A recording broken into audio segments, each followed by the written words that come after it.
Vamos a continuar con la discusión del capítulo 3, capítulo que escribió la doctora Raquel Brailovsky, antropóloga cultural, que estudió los rituales en el Festival de las Máscaras de Atillo. Y ha sido, ¿verdad?, el texto con el que hemos estado trabajando en los pasados videos de la clase. En particular, hoy quiero que trabajemos y que discutamos los aspectos más importantes de las diferentes teorías antropológicas que dominan esta disciplina de las ciencias sociales. Ya en el pasado estuvimos definiendo la antropología como esa ciencia de la conducta que estudia al ser humano, su cultura, la relación de ese ser humano y su cultura con el medio ambiente, con su entorno natural, con sus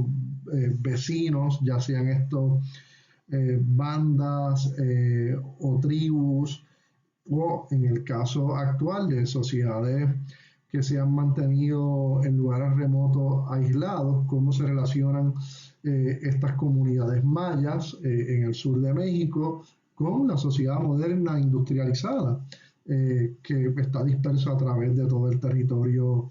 de México, cómo se relacionan desde una perspectiva antropológica aplicada las naciones aborígenes originales de los Estados Unidos con el gobierno federal de los Estados Unidos, el Congreso, que la soberanía de estas naciones indígenas recae en el Congreso. Y habíamos dado otros ejemplos sobre cómo en México se utiliza el Ministerio de Antropología y Cultura, no solamente para estudiar los hallazgos del pasado, pirámides aztecas, mayas, sino también para proteger esas comunidades que actualmente están organizadas y mantienen sus costumbres, tradiciones, rituales, medicina, agricultura. Y ocurre, ¿verdad?, de forma similar en Colombia, les decía, en Chile, en Argentina, en Brasil, con el FUNAI, ¿no? Toda antropología aplicada tiene una teoría en su trasfondo. En particular, como ya deben sospechar, la teoría original es la teoría evolutiva. Y nosotros sabemos que los antropólogos están interesados en los cambios fisiológicos de los seres humanos, cómo evolucionamos a través del tiempo desde nuestra relación con nuestros primos hermanos los primates,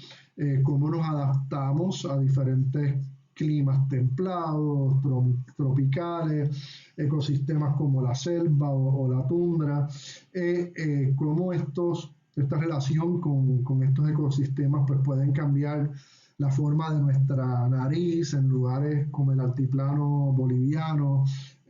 o los Alpes. Puede también cambiar, ¿verdad?, nuestro sistema digestivo y ya no es necesario el llamado apéndice para procesar carnes crudas, o ya no nos hacen falta los cordales para poder masticar alimentos sin procesar. Así que la teoría evolutiva, que tiene sus bases y fundamentos en la biología, en las ciencias naturales, los hallazgos de Darwin sobre la adaptación del ser humano a su medio ambiente, cómo las especies evolucionan de acuerdo al lugar de procedencia y obviamente el tiempo en la historia que lo estamos estudiando. Con esos hallazgos que dejamos claro, es un error decir que el más fuerte es el que sobrevive, sino que el que se adapta es el que sobrevive y logra evolucionar. Entramos a las teorías de Taylor y de Morgan. Taylor y Morgan van a plantear que todas las sociedades humanas evolucionan de forma lineal, de la manera más elemental y básica, a una etapa media donde ya podemos observar un nivel de organización social más complejo, organización y estructura políticas y económicas más complejas hasta llegar a las civilizaciones y sociedades modernas industrializadas como las que conocemos en nuestros tiempos. Ahora bien, estas etapas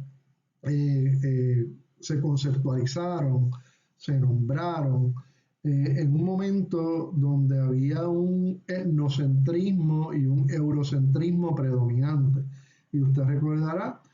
que Inglaterra, por hablar del lugar de origen de los primeros antropólogos evolucionistas, provienen de Inglaterra, del Reino Unido de Inglaterra, que conquistó y colonizó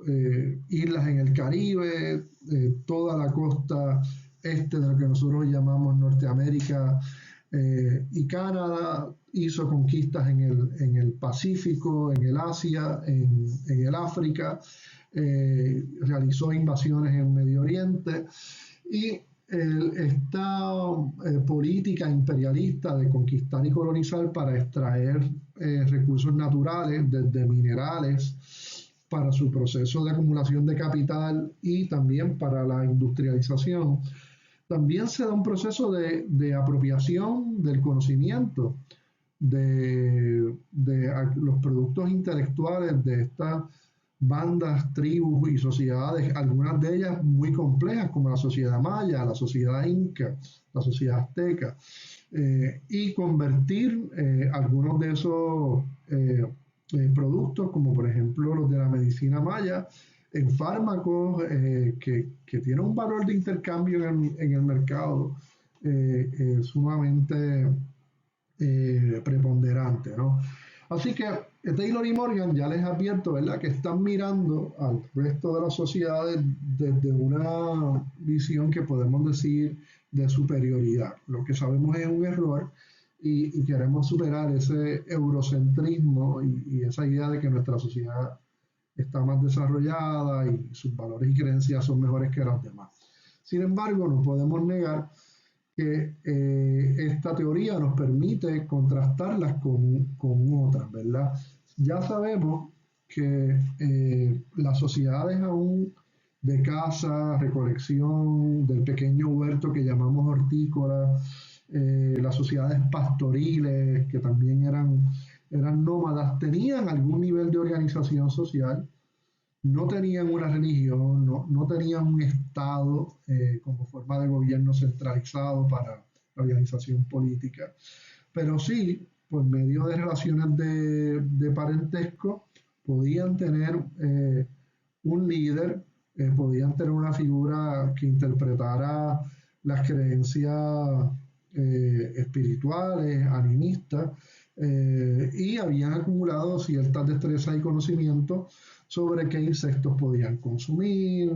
raíces, sobre el clima, cuándo debían migrar como nómadas para evitar inclemencias del tiempo, o sencillamente llegar a tierras fértiles donde podían volver a comenzar con su pequeño huerto, jardín comunal. Y sus ideas de organización eran muy comunitarias, de intercambio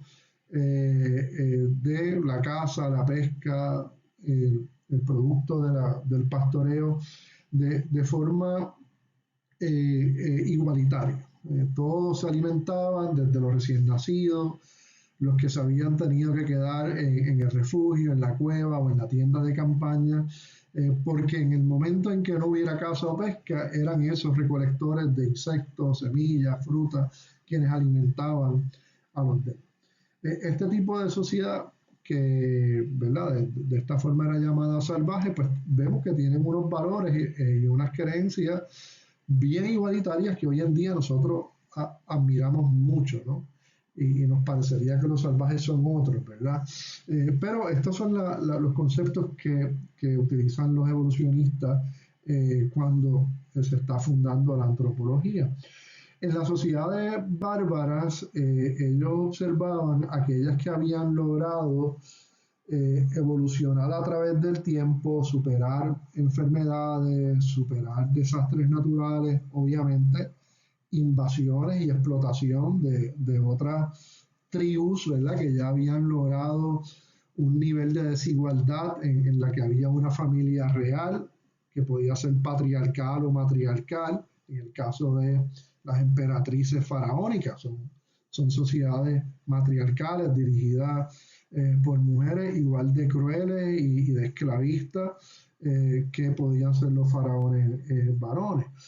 En algún momento vamos a ver que a través de la propiedad privada de esas tierras conquistadas, de esos seres humanos conquistados, convertidos en esclavos,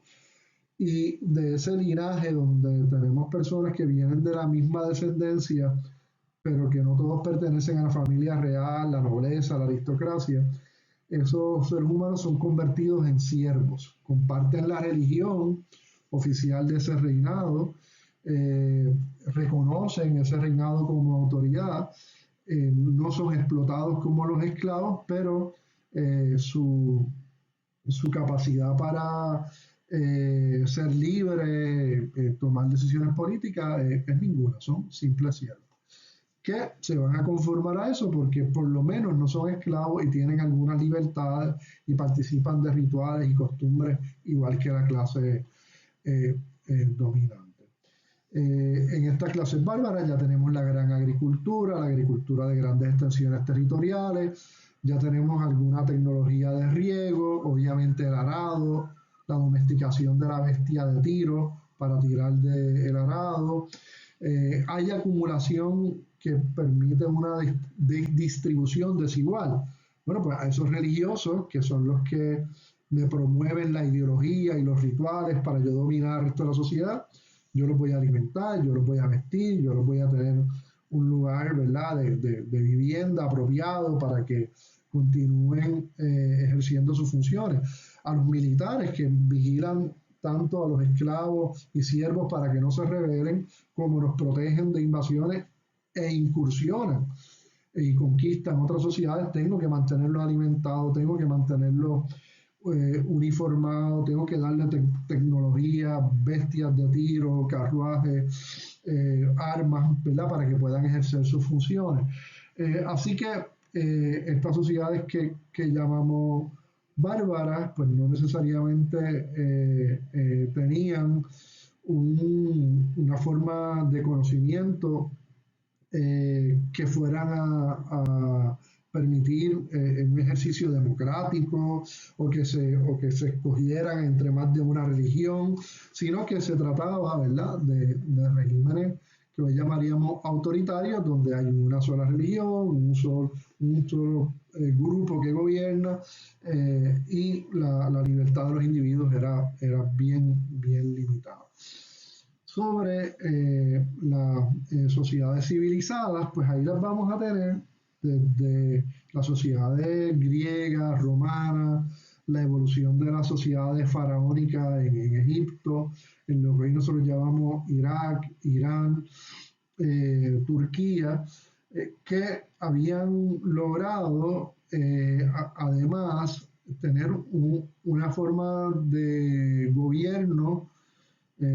sistematizadas, perdurables a través del tiempo, gobernadas por un conjunto de leyes, no solamente de ideas religiosas y rituales, y además unas tecnologías que permitían la multiplicación del valor de esos bienes naturales como los minerales, el oro, la plata, la inversión en tecnologías para producir alimentos, para producir ropa, para producir vivienda. Esto es lo que vamos a llamar evolución clásica, y la mayor crítica que le hacemos es que no necesariamente todas las sociedades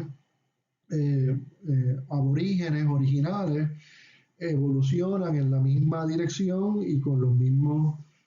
objetivos. Incluso ya, ¿verdad?, tenemos los yanomanos en el Brasil, en la Amazonía, que de hecho también los podemos encontrar en Colombia, los mayas del sur de México y el norte de Guatemala, los grupos aborígenes que son reconocidos por el Estado Plurinacional de Bolivia, los que he mencionado, Navajos, Sioux en Norteamérica, los Inuit en Canadá, que no necesariamente continuaron, ¿verdad?, esta trayectoria mecánica y lineal. Así que, dejada esa crítica establecida, repasemos lo que es la teoría de Smith y Perry. Recuerden que estoy en la página 139, 140, 141, examinando la teoría antropológica. Y Smith y Perry nos plantean que las sociedades se distinguen por su nivel de difusión. Y la difusión no es otra cosa que el contacto que esa sociedad ha tenido con otras sociedades. Puede ser por medio de la guerra, puede ser por medio del comercio, puede ser por medio de exploraciones que no tienen el fin de conquistar y colonizar otras sociedades, sino de literalmente jugar a la pelota con las banderas de cada sociedad convertida en una bola que se lanza de una parte a otra con una regla. Y eso ayuda a dirimir los conflictos, a intercambiar el lenguaje, a intercambiar alimentos, tecnología. Así que la difusión puede ser de la forma más violenta como una conquista y colonización a, ¿verdad?, la forma más pacífica y racional, ¿verdad?, como podría ser un festival deportivo, las Olimpiadas, ¿no? El nivel de intercambio obviamente va a estar afectado por las distancias que hay entre unas sociedades y otras, y el nivel de desarrollo social. Si usted es un fanático de la ciencia ficción, probablemente ha visto Star Trek, que ya tiene más de 50 años, una serie de ciencia ficción que ya se producía y se transmitía desde antes de mi nacimiento. Tengo 50 años, así que ya van cerca de 60 y pico de años de Star Trek, donde ellos eran una sociedad avanzada, ya no era una sociedad racista, ya no era una sociedad machista, eran respetuosos de los mundos que descubrían y con los que se relacionaban en el espacio, en el universo. Y aquí podríamos ver desde una utopía, ¿verdad?, intelectual, cómo sí pueden existir sociedades desarrolladas, modernizadas, industrializadas, racionales, científicas, que se relacionen con otro tipo de sociedad que no utilice la tecnología industrial, que no sea capitalista y que se relacione de forma respetuosa, respetando sus valores, sus creencias, sus rituales. Lo que llamábamos en las primeras dos clases, ¿verdad?, relativismo cultural. El antropólogo pone sus valores y su creencia a un lado para no contaminar las observaciones que hace por medio de la etnografía, de la observación partícipe, de las entrevistas, de las fotografías o grabaciones que hace de las actividades económicas, políticas, culturales que está investigando. Desde la teoría de la difusión, y quiero ir al libro, página 140, si me lo permiten, este libro es pesado, vamos a ver que plantea que creían en la difusión o dispersión de las características de una sociedad a otra, y que ubican las primeras sociedades civilizadas en Egipto, teoría que también comparten los evolucionistas. Pues allí ustedes saben que teníamos una gran agricultura, riego desarrollado, una sociedad organizada por castas sociales de manera feudal. Ahora bien, si lo trajéramos a algo, ¿verdad?, que parte de mi trabajo como profesor de la Universidad de Puerto Rico, ¿qué tipo de difusión nosotros podemos examinar en nuestra realidad caribeña, partiendo de la experiencia de los habitantes originales de Boriquén, que hoy llamamos Puerto Rico, de esos saladoides, de esos huecoides, de esas sociedades arcaicas que las llamamos todas pretaínas, y que comenzamos a llamar a los habitantes de Puerto Rico taínos cuando precisamente nos invade el imperio católico, apostólico y romano de Fernando e Isabel, de los reinados de Castilla y León, que precisamente se unieron y organizaron una guerra de las cruzadas en contra de los musulmanes, otra sociedad con otra lengua, con otra religión, con otras tecnologías, otras formas de comercializar y de valorar los alimentos, los productos, eh, para expulsarlos de lo que ellos entienden es su tierra eh, que les pertenece, ¿verdad? Restablecer el cristianismo católico, apostólico y romano en la península y por medio de la explotación de esos indígenas convertidos en siervos y de los, como habíamos mencionado anteriormente, de los habitantes del África en esclavos, enriquecerse. El problema de España y de Portugal es que no invirtieron esa riqueza en ciencia, no invirtieron esa riqueza en tecnología, no se desarrollaron industrialmente, mientras Inglaterra, Holanda, Francia, Alemania, sí hizo una inversión, sí hubo unas revoluciones progresistas que acabaron con el poder de esa élite monárquica sobre la forma de gobernar Inglaterra, Francia, los principados alemanes y demás, y establecieron estados-naciones modernos, ¿verdad? Donde ahora el ciudadano era considerado igual a partir de un acuerdo político, ¿verdad? Que llamamos constitucional, y los ciudadanos, que en aquel momento no eran todos, eran los que sabían leer y escribir, los que tenían propiedad, aquellos, ¿verdad?, que pudieran pagar impuestos, eran los ciudadanos y eran los que participaban de los procesos políticos electorales. Recuerden que la antropología siempre está tratando de descubrir cómo las sociedades se mantienen integradas, cómo se organizan política y económicamente para satisfacer sus necesidades. En este caso, nosotros vemos a unos habitantes no pierdan el hilo por favor, de Puerto Rico, saladoides, huecoides, arcaicos, todos estos pretaínos, ¿verdad? Desde nuestra visión eurocéntrica de la sociedad taína, que intercambiaban con los habitantes que tenían el mismo origen étnico en lo que hoy llamamos República Dominicana, Haití, la española, en Cuba, de Cuba a Yucatán, a Cancún, literalmente hay un paso, se puede ir literalmente en canoa de la misma forma que podemos venir en yola de la República Dominicana a Puerto Rico hoy en día. Bueno, una de las primeras tecnologías que se difunde, ¿verdad? Que es producto de la difusión, del intercambio entre diferentes tribus caribeñas, va a ser la de la canoa. Y vamos a ver que la canoa de los países que llamamos hoy suramericanos, la costa de Colombia, de Venezuela, va a compartir unas características similares a las nuestras. Obviamente Puerto Rico no tiene cuerpos de agua como el Amazonas, no,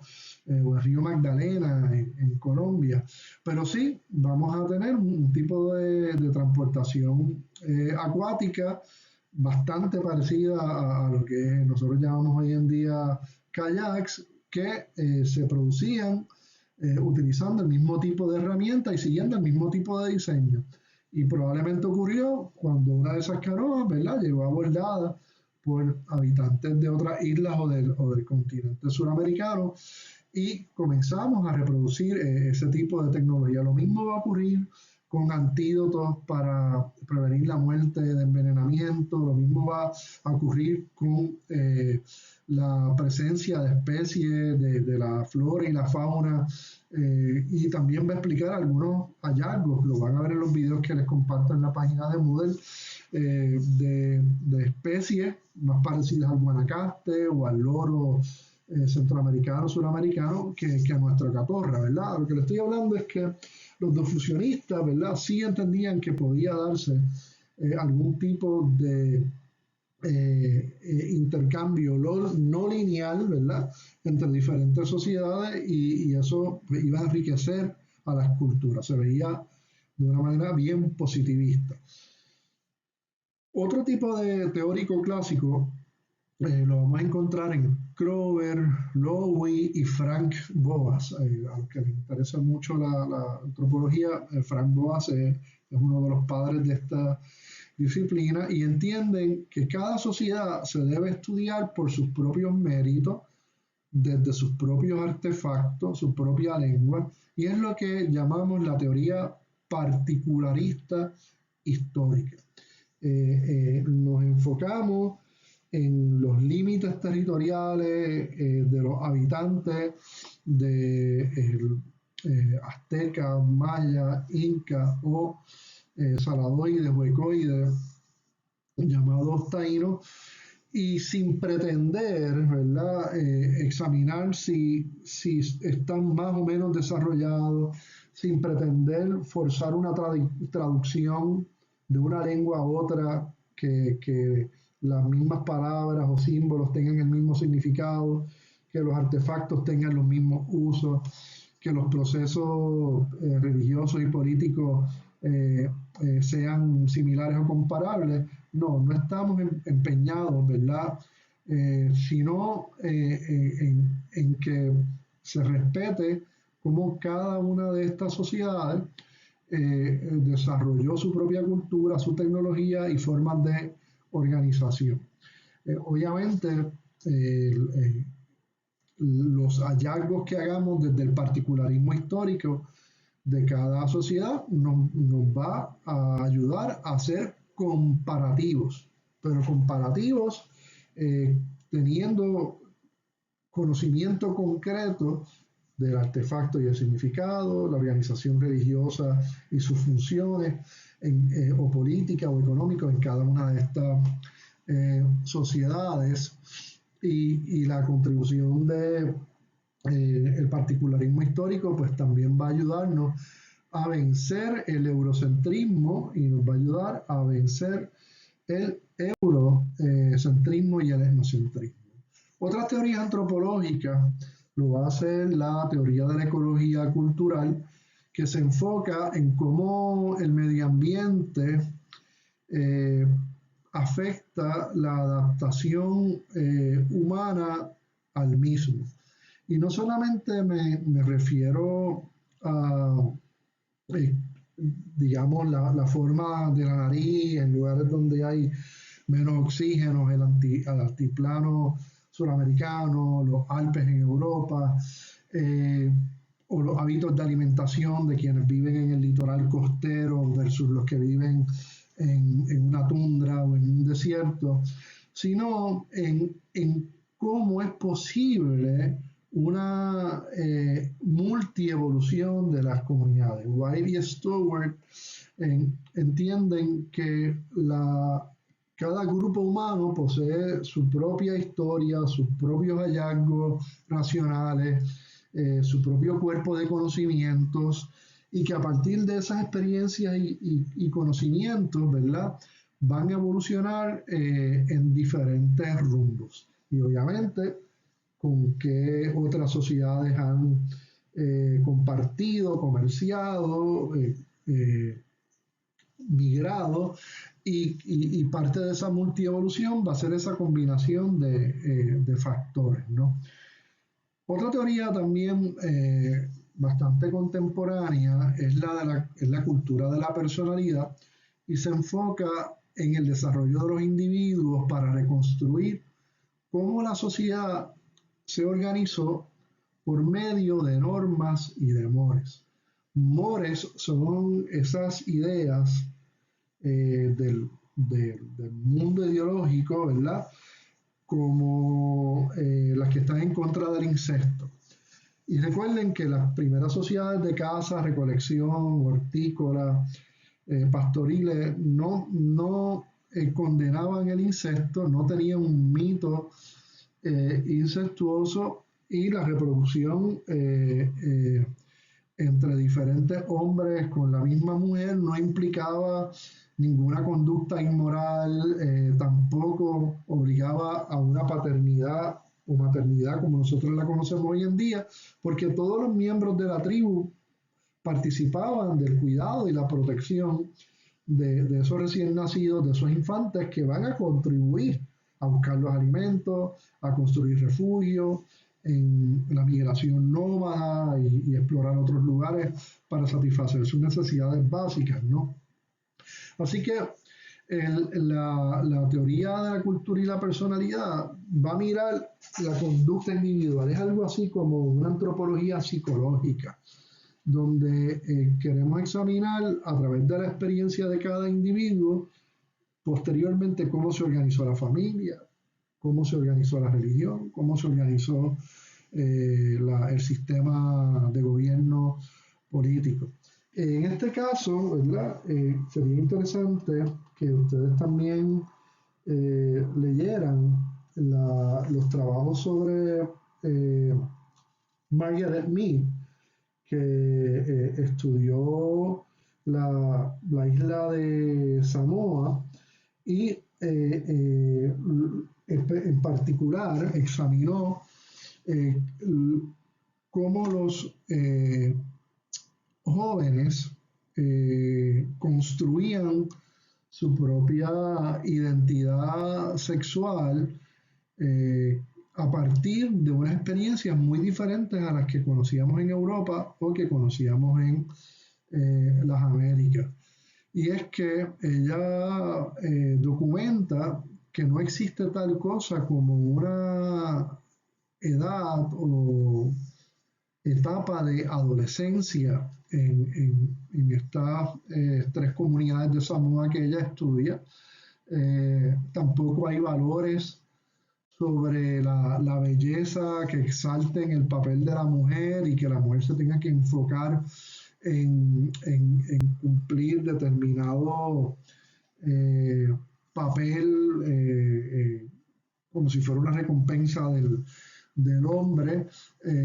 y cómo observó que en la misma isla podía haber diferentes tribus en las que las mujeres fueran más agresivas, violentas, dominantes, otras en las que se trataran y cooperaran iguales hombres y mujeres, y otras en las que los hombres tenían el papel ese que nosotros conocemos de ser dominantes en lo político, lo económico y lo sexual. Así que el trabajo de la teoría de la cultura y personalidad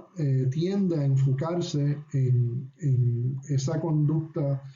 individual para ver cómo se organiza la familia, cómo se organiza políticamente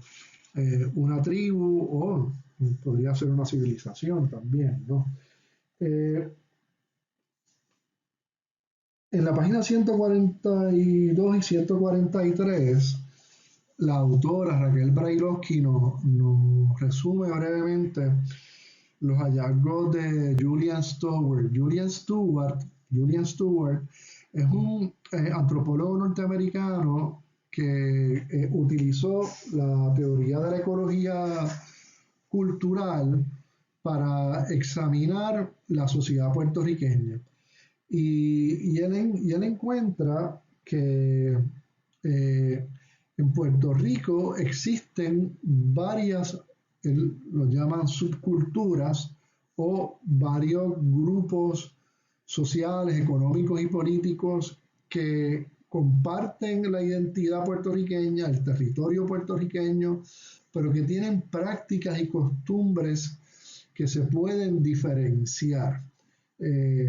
Por ejemplo, la lengua oficial es el castellano, la religión oficial era la católica, apostólica y romana hasta el Grito del Ara en 1868, y prácticamente no cambió hasta después de la invasión norteamericana. Pero él observa que en la costa hay un tipo de puertorriqueño que tiende a ser más artesanal en la perspectiva tecnológica y económica, tiende a participar de diferentes rituales y creencias religiosas, espiritistas, la santería, obviamente el catolicismo, el protestantismo, mientras que ve otra subcultura más rural, algunas de ellas apegadas a la hacienda de café, otras apegadas a las haciendas azucareras o de los frutos menores, y el puertorriqueño metropolitano de la capital, pero que también, además de estarlo en el puerto de San Juan, se podía observar en su momento en Ponce, en Mayagüez, que tienen, ¿verdad?, alcance e intercambios comerciales e intelectuales con otras sociedades a nivel mundial. Esta perspectiva de Stewart, ¿verdad?, de la ecología cultural, no deja de ser controversial, y posteriormente antropólogos y sociólogos puertorriqueños criticaron sus técnicas de investigación, el que él no dominara por completo el español, pero al margen de esas críticas que pueden haber sido válidas, lo cierto es que en nuestra propia imaginación sobre Puerto Rico, tenemos una isla, la gente que vive en la isla y los que vivimos en la capital, los sanjuaneros. Y en cierta medida, pues ya Stewart había dicho, mira, hay una gente que se siente diferente, que son los que viven en la capital, en el puerto principal, miran hacia Norteamérica, están más interesados en las religiones protestantes, en el comercio con los Estados Unidos, en el resto de la isla, los vemos menos interesados en ese intercambio con una Norteamérica progresista, industrializada. Vemos unos enclaves de descendientes de esclavos que todavía conservan algunas características como la bomba, la plena, rituales y costumbres propias de estas comunidades que estaban vinculadas a la industria de la caña. Y el trabajo de Stewart, ¿verdad?, básicamente lo que confirma es que el ser humano, aún en un territorio relativamente pequeño como el de Puerto Rico, podemos observar diferentes grupos sociales desarrollando una cultura diferenciada, aunque compartan el mismo tronco étnico.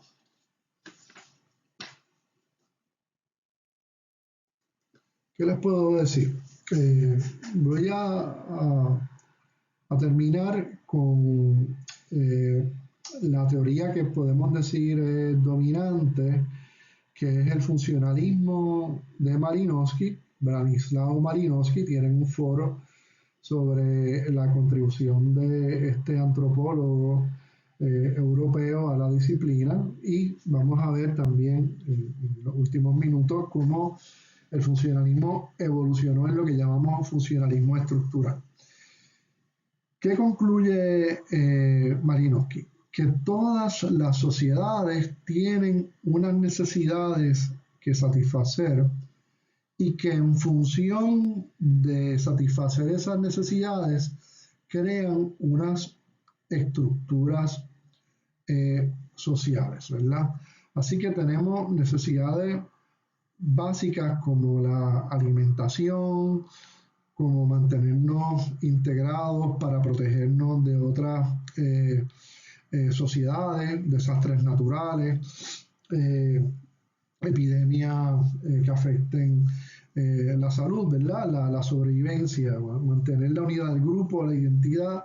y enfrentar cualquier tipo de enemigo interno o externo. En función de lograr esto, desarrollamos unas tecnologías,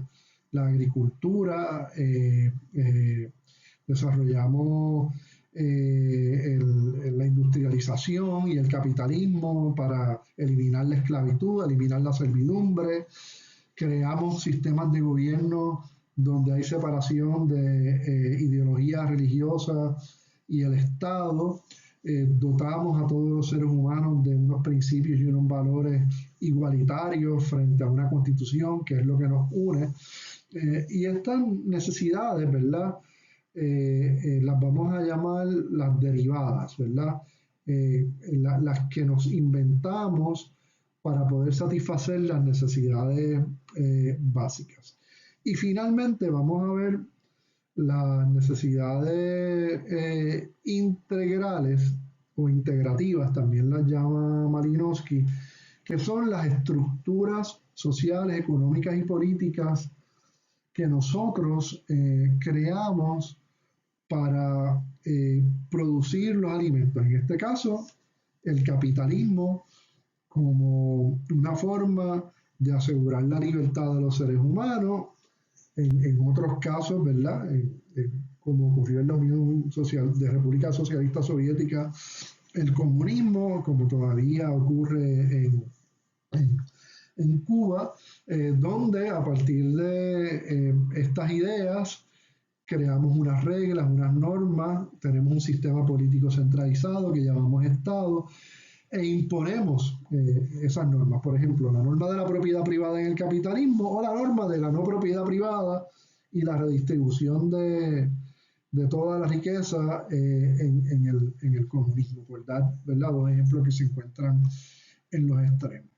En ambos casos, la idea es mantener la sociedad integrada y que perdure a través del tiempo. Si fuera a hacer un resumen de esta lección, que me excusan, me haya prolongado quizás el doble de lo acostumbrado, yo diría que el funcionalismo estructural de Claudel Lévi-Strauss plantea que el ser humano tiene las mismas necesidades básicas a través de la historia de la humanidad y a través de todos los lugares, de los espacios, de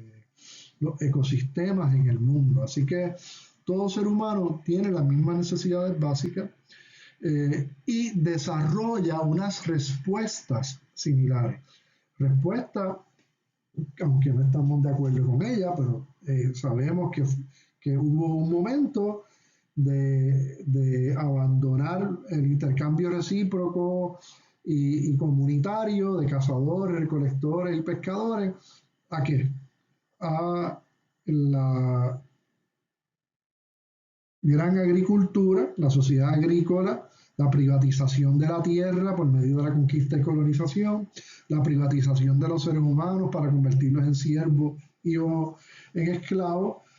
Y vemos que lo mismo hubo esclavitud y feudalismo en lo que hoy llamamos Japón, China, el Asia, como también lo hubo en las sociedades indígenas y aztecas, ¿verdad? A veces romantizamos e idealizamos sociedades del pasado. No todas eran igualitarias y en el caso de algunas, ¿verdad? Eran tan violentas como la de los imperios europeos lo fueron, ¿no? Así que vamos a ver que se examinan los mitos y los rituales para descubrir y explicar esa organización social y cómo dirimen sus conflictos para poder perdurar a través del tiempo. Ya no solamente se trata de que el individuo no se enferme con una bacteria o con un virus o que sobreviva a un huracán o un terremoto, que solamente un grupo de nobles y aristócratas se eduquen, o que solamente una clase, la burguesía, sea libre e igualitaria, sino de examinar cómo se desarrollan funciones, tecnologías como la universidad, tecnologías como los tribunales, tecnologías como las corporaciones privadas con participación de inversionistas, desde los más pequeños hasta los acaparadores. ¿Cómo el ser humano tiende a preservar su existencia? Y sí, como los lenguajes son diferentes y las costumbres y las tradiciones son diferentes, nos parecerían que son distintos esas tecnologías, esas estructuras, pero ¿están en función de qué? Están en función de sobrevivir, están en función de educarnos, están en función de mantener un núcleo familiar, están en función de mantener una comunidad política. Pues la respuesta es que es sí. De ahí que los ritos pueden ser rituales de paso o de intensificación. Malinowski decía que los artefactos y los hechos se tienen que estudiar en su contexto. En el caso de el uso del hacha de algunas sociedades de cazadores y recolectores, no solamente era una herramienta, una tecnología para desmontar la selva, buscar nuevos lugares para recolectar, cazar, pescar, sino también se convertía en un arma de defensa propia y de defensa de la comunidad, y se convertía en un símbolo de que dejaste de ser un menor de edad y ya eres igual a dos adultos, y por lo tanto puedes tener tu propia arma, tu propia herramienta para valerte por ti mismo y para defender a la comunidad. Podemos hacer este tipo de comparación con las universidades, que son grandes tecnologías, con las industrias de alimentos, con las industrias de la salud, con la industria, digamos, de la prevención de la criminalidad. Podríamos aplicar, ¿verdad?, este tipo de observaciones para poder entender, ¿verdad?, cuáles son las funciones de cada una de estas estructuras. Finalmente, concluimos, ¿verdad?, que como en los ritos, una vez se intensifican y se vuelven permanentes, las sociedades se mantienen integradas por medio de creencias y de valores. Ya no tiene que ser por medio de un chamán, de un sacerdote o sacerdotisa, pero lo hacemos a través del siglo pasado de los profesores universitarios, hoy en día quizás de los influencers. No, se los digo como una provocación a ver qué ustedes piensan. En la última clase, en la última lección grabada, vamos a estar hablando de los sistemas de organización política y económico que van a estar resumidas en esta presentación, pero que vamos a comparar con, digamos, el caso particular de Puerto Rico. Van a tener un foro sobre cómo